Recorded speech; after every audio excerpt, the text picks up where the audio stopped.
Every morning I run these steps and they just so happen to be a perfect spot for a 49ers update. And this is a key one. We know another top 30 visit. It is Central Florida's Malachi Lawrence, edge rusher, 33-inch arms. So that's 56th percentile. It's above average. Where he really stands out though are the speed metrics. Now I could run these steps every day for the rest of my life.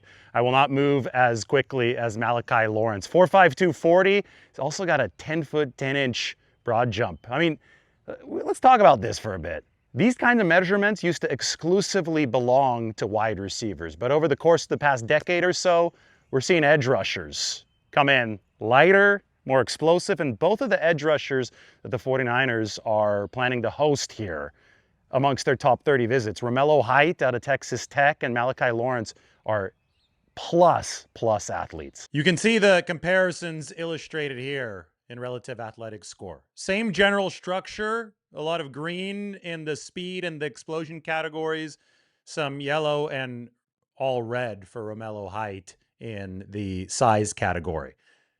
Lawrence is bigger than Romelo Height, and I think that the size divergence here is significant because it means that the ceiling for Romelo Height in the NFL is likely going to be that of a situational speed rusher.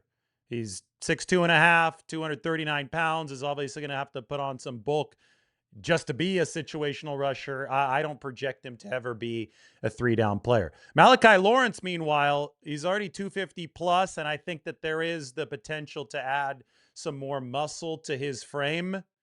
It's bigger, it's taller than the frame of Romelo Heights at 6'4", 253. And that's why the relative athletic score is so good. 995. Now, a little bit about Malachi Lawrence. One of 9 kids, grew up in Louisville, Kentucky, and did not blossom into a plus-sized athlete until later in his high school career. So early on, he was a small running back. He was a 5'7" running back in high school over there in Louisville. Then he hit a growth spurt, and obviously now he's gotten up to the current height. Now he's over 6'4". And I think that there still is plenty of meat left on the bone, which is not all that typical for a guy who's well over 22 years old. Michael Williams, for example, played his first year with the 49ers at age 21. It's a big reason why San Francisco drafted him, because he's younger than the average pick. And typically when a guy is younger than the average pick, there is a lot more meat on the bone for development. But somebody like Malachi Lawrence is older, but I think the 49ers see a late bloomer and they see somebody with plenty of developmental upside.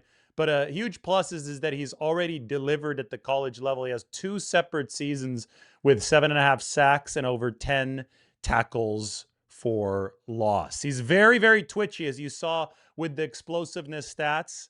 He can really shoot off the line, and that 1-5-7 10-yard split is what you like to see from an edge rusher. Now, you talk about the 49ers trying to replace Bryce Huff. Bryce Huff had an elite get-off. He had good instincts, good reaction time, great reaction time at the line, but he also had the twitch to be able to get out of his stance and move forward. And we saw in college, Malachi Lawrence operate out of a multiple system, which meant that he had to put his hand down in the dirt and he had to play standing up as an outside linebacker. And the 49ers might do a lot more of that this season under Raheem Morris. Only about 8% of their snaps in 2025 were 5-man front snaps, and Raheem Morris ran more 5-man fronts with the Atlanta Falcons than any other team in football. And John Lynch hinted that that is going to be coming to the 49ers with greater regularity in 2026 under Raheem Morris. And if you're running 5-man fronts, then you're looking for some defensive ends who can also drop back into coverage, who have the speed to do that, but can also rush standing up, right? You're going to be a little bit more amorphous with the front on the edge rusher positions. It's not just going to be a simple 4-man front where the guy puts his hand in the dirt and rushes after the quarterback with reckless abandon. The skill set there is going to have to be a little bit broader. Long arms are good for any position in an NFL. I mean, we could talk about receiver catch radius. We could talk about offensive tackles' ability to keep pass rushers at bay. And then we can talk about the inverse, and that is an edge rusher trying to keep offensive tackles away from him. You don't want those blockers to be sticky. With 33 and 5/8 inch arms, Malachi Lawrence passes a very important physical test. Now, this is not insane arm length by any stretch of the imagination, but it is the 56th percentile. And I do think that that is important to score above average, especially if you're considering using a first round pick on the player. And then, the motor has been good for Malachi Lawrence as well. And that's one thing that you really can't teach is desire. The player has to love it. He has to have it. And I think somebody like Lawrence, who has pursued sideline to sideline well, has demonstrated that he does have the desire to play football at 110 miles an hour, which is something that the 49ers will require. Now, Dane Brugler and the Beast up on The Athletic, he talked about some of the areas for growth, and this is some stuff that we've already touched on. The size, I think, is the biggest concern here. And I think if you look at pictures of Malachi Lawrence, then you understand the arms are still a little bit thin. This is a player who can add some mass. Now, you don't want to give up too much of the athleticism as you're adding that mass, but he can get swallowed at the point of attack if a bigger offensive tackle or a guard, even a tight end, gets on him.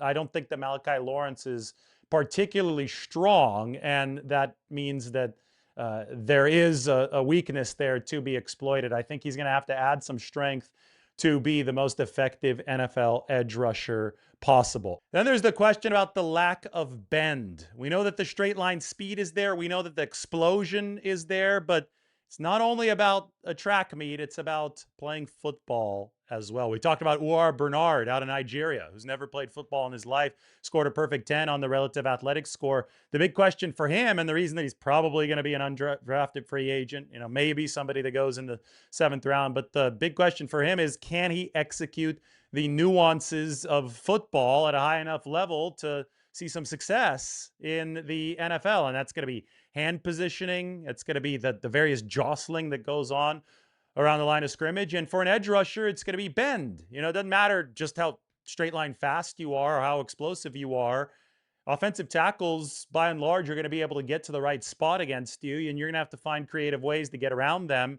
The bend around the hoop is such an important skill for any edge rusher in the NFL, and that is something that I think Malachi Lawrence is going to have to work to develop. But you look at the spider chart, and it is impressive. And despite the fact that the weight and the hand size are lower than average, everything else is above average. And the broad jump, vertical jump, the 40, the 10-yard split, all of those numbers, the explosiveness numbers are downright elite for Malachi Lawrence. So the potential is there for a good wide 9 starter. And I know that a lot of people have put between a first and a second round draft grade on this player. I know the 49ers don't pick until number 27. Maybe an ideal spot would be if they did trade down out of the first round. Say that the Arizona Cardinals really want Ty Simpson, the quarterback out of Alabama, and they want him on a rookie deal that has the 5th-year option. So they need to get him on a first-round pick. Say Arizona drafts up to number 27 with the 49ers, something that people have talked about. We've talked about it on this channel for a while. Say that the 49ers drop back into the early second round. Could be an ideal spot for Malachi Lawrence. Now, trades in the draft are not easy to execute. The word is that this draft is going to be more trade heavy than anything that we've ever seen before, just based on the setup. I think a lot of teams just want to abandon the lower rounds altogether because apparently the talent pool deep in this draft is not well thought of by the NFL consensus. 49ers don't have that problem because they don't have a pick beyond the 4th round. But if we do take, this report from Jordan Schultz at face value that there are going to be a lot of trades in this draft, and we do say, hey, maybe the 49ers do trade. What if they traded back out of the first round and then somebody like Malachi Lawrence was available there for them earlier in the second? Because I'm not sure he's going to last till the 49ers' existing pick at number 58 late in the second round. So, they may have to take him at 27 if this is somebody that they're really, really keen on, or they would have to be picking in a different position than the one that they currently have. But a raw player, somebody who has 3-down capabilities, at least as far as potential goes, the fit for the 49ers is an obvious one. Their edge rushers are hurt still, coming off of surgeries, whether it be Nick Bosa, Michael Williams, or Keon White. The healthy edge rusher exiting the 2025 season, Bryce Huff, has retired to work on his company that focuses on battery safety, lithium ion battery safety. So the 49ers definitely need more bodies at edge rusher. It is a natural position that should be filled for San Francisco, either through the NFL draft or through the remainder of free agency, or both. Obviously, we've talked about free agent options. Joey Bosa is still out there. If the 49ers don't go out there and draft an edge rusher, if this doesn't end up with Malachi Lawrence or with Romelo Height, or even if it does end up with one of those two guys, I still think that there is potential room on this 49ers roster to bring in a veteran, but at the right price. And the 49ers have to gauge what that right price is. It needs to be commensurate with playing time and with an individual player's specific role.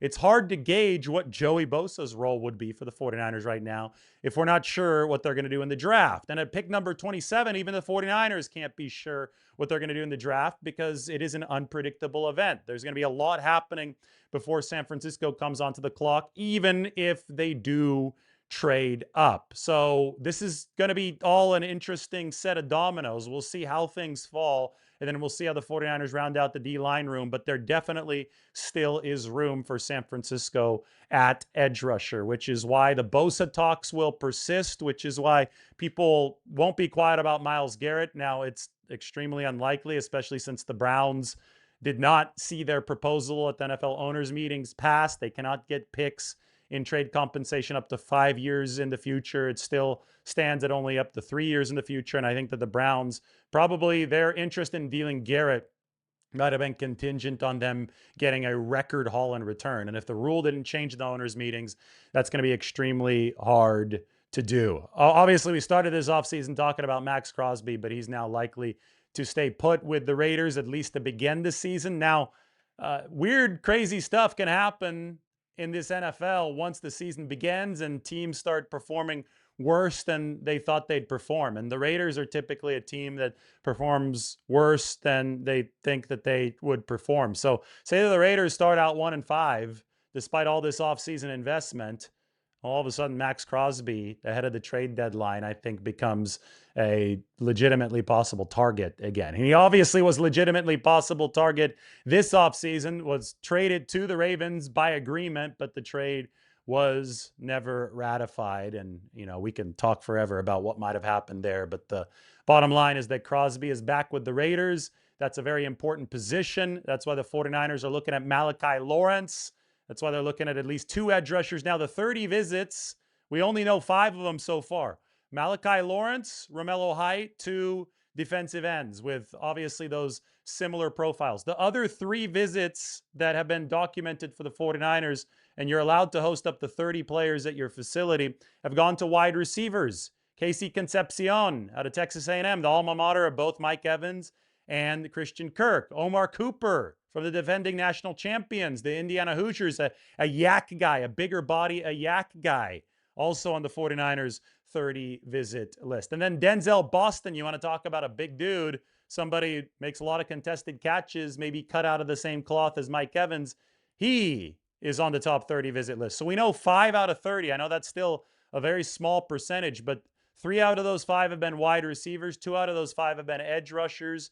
People aren't discounting the possibility the 49ers go after a safety. You saw what the Seattle Seahawks did with Nick Eman-Worry last offseason. I actually delve into that on the San Francisco Standard. I did my big article on the 49ers defensive backs that you should check out right now. You can go ahead and click on the link in the description and pinned at the top of the comments section. But how Raheem Morris can unlock the full potential of the 49ers DBs. We look, you know, my main point here is that no defenders suffer more unfair skewering than cornerbacks on a team without a good pass rush. 49ers didn't have a good pass rush last year.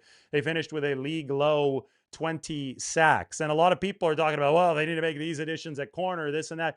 They got good cornerback play last year. If you look at this chart, yards per cover snap allowed, the league average for corners is 1.2. And all of the 49ers outside corners were under that figure. Only Upton Stout was above it, but with Upton Stout, he improved big time over the course of the season. From over the first half, weeks 1 to 11, 1.62 yards allowed per cover snap. Weeks 12 to 20, it was down under the league average where you want to be, 1.17 yards allowed per cover snap. And Upton led the league, all corners and pressures. So he was great blitzing. He was good near the line of scrimmage, I think, did a solid job for the 49ers tackling. It could be a little bit better, but he surged. And now they have Nate Hobbs to play the big nickel that last year was occupied by Jason Pinnock coming from safety. This year, the big nickel probably going to be somebody with a corner background. And I think that's only going to make the 49ers better. Corner was solid for the 49ers. It's safety where you see these metrics, they were worse. The yards per cover snap works on a different scale with safeties because they're not targeted as much, but you want to be under 0.4. The 49ers didn't have a safety under 0.4, and Marquise Seal just got roasted in coverage, and that led to his benching. Safety, I think, is where the 49ers are going to be very, very interested in adding another body. We talk about Nicky Manwuri, the versatile safety, was able to completely change the math and the numbers for Seattle's defense last year. Could be big enough to play the run, athletic enough to play the pass. He could blitz. He was a Swiss Army knife. Upton Stout brought quite a bit of that to the 49ers, but he obviously from the corner, nickelback position, much smaller player.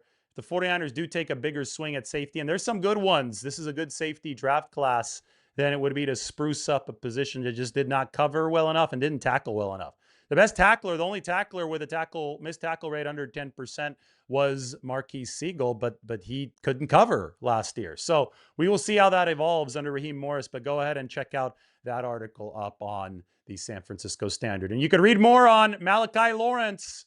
We're starting to get some real hints about how the 49ers might approach this draft. Remember, third youngest defense in the league, oldest offense in the league. If they go for another defensive player at the top of this draft, they're only going to get younger on that side of the ball, which I think they're okay with. They're trying to modernize that defense. When they were healthy last year, they took some really, really impressive strides defensively versus 2024. So it's about maintaining health and maybe even bolstering the youth heading into this 2026 NFL draft.